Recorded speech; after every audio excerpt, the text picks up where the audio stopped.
Taigi sveiki visi, šiandien parodysiu, kaip užsiregistruoti į LCRP LT projektą ir susikurti veikėją. Taigi visų pirma, užeinate į lcrp.lt, spaudžiate užsiregistruok, tada užpildote informaciją.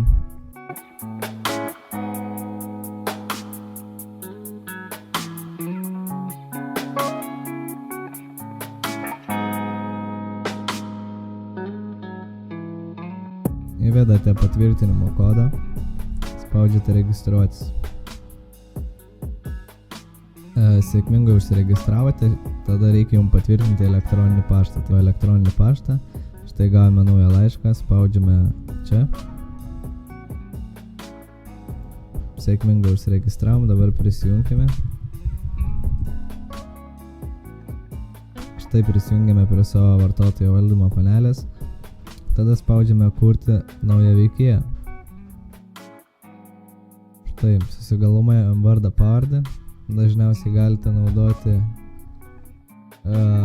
character name generator. Tai čia užėjus pasirinksiu, tarkim, African American.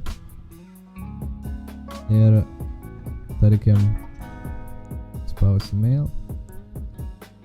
Ir gaunu vardą.